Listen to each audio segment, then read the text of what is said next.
Knowledge. We're rounding up strategic planning. Remember, in the previous class, we said strategic planning is simply a plan to achieve the long-term goals of a business. That is what strategic planning is about.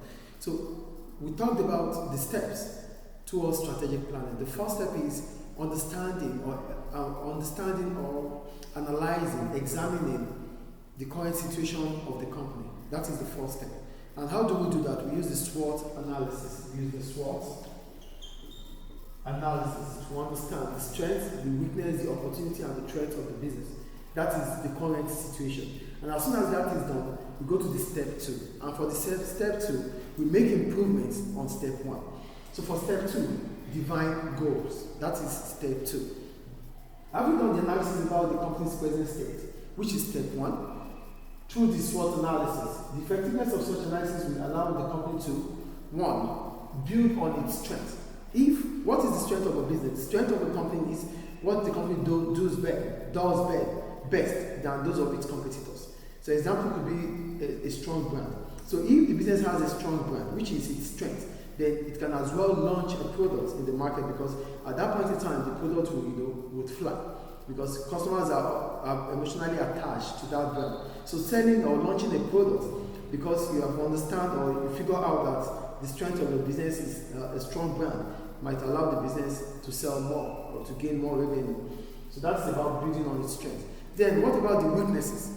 Whatever the weaknesses of the business are, it could be, weaknesses are those things that competitors do better than the business. So one of those things could be that they have a better technology than the business. So what would the business do? The business must invest in technology. So I want to solve its weaknesses. Whatever your business is whatever your weaknesses are as a business, the best thing is to improve on it, you resolve it so that you can have a competitive advantage over your competitors. And how do you resolve that? By investing. For example, if the weakness is about technology, then what do you have to do as a business? You invest in technology. So I wrote, to increase investment in technology to upgrade outdated systems. So those outdated systems that are giving you, that becomes your weakness as a business, you improve on them by investing in technology to put you ahead of your competitors. Then the third one, exploit opportunities by entering a new market.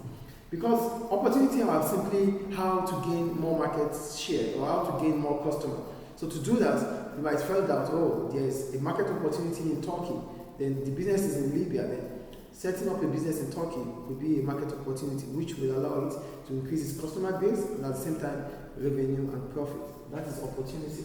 And the last one is to avoid threats. How do you avoid threats? By ensuring that you find a way to plan ahead to reduce the risk within the business. So I wrote, by making plans to avoid obstacles. So it is important for the business to understand the threats in the present situation, and if the business is able to understand that, the business should make a plan to avoid the obstacles. So, and that takes us to step 3. For step 3, it's about creating plans. Now that we've figured out our current situation, we've resolved our current situation, then the next step is step 3, which is creating a plan. Create plans. This can be done by using different tactical, strategic, and operational plans to achieve the goals. There's a goal that the business wants to achieve, and to achieve these goals, plans has to be created. So to create your plan as a business, you need tactical, you need strategical, and operational plans to achieve the set goals.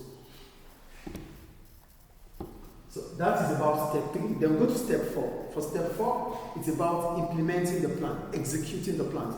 It is cheap to talk, but to get it done, it's difficult. So that is why it is important to also to implement or to execute those plans. Implement plans, that's step 4. Put the plans into action. By ensuring that resources, teams, and tools required for execution are in place. So how do you put the plans in action? You put the plan in action based on the fact that resources that are needed, the employees that are needed, and the tools that are needed are always going to be available at the right time. Then step 5, regular review and adjustment. Review the plans to check the progress and make improvements if needed to achieve the goals. We don't just make a strategic plan. That's why strategic plan must be a continuous process. And how can it be a continuous process? By reviewing and adjusting. So whatever we're not doing well, when we assess our progress, we can as well adjust them. That is step 5. You review and you make adjustments before you continue. So that takes us to the importance of strategic planning as an ongoing process. In a dynamic business environment, it is important that strategic planning is not a once-off event.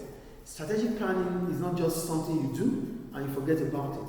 You have to follow up every now and then to remain relevant in a dynamic business environment. So why is it important to continuously improve on strategic planning as an ongoing process? Number 1, businesses are more adaptable to changes when strategic planning is an ongoing process. If strategic planning is an ongoing process for a business, it simply allows the business to be able to adapt to whatever changes that occur within the market. It's not going to just hit them, it's not going to hit them unnoticed. So it means the business is always going to be planning ahead, and that is why strategic planning as an ongoing process allows you, in step 1, to examine your current position, and step 2, to define your goals, step 3,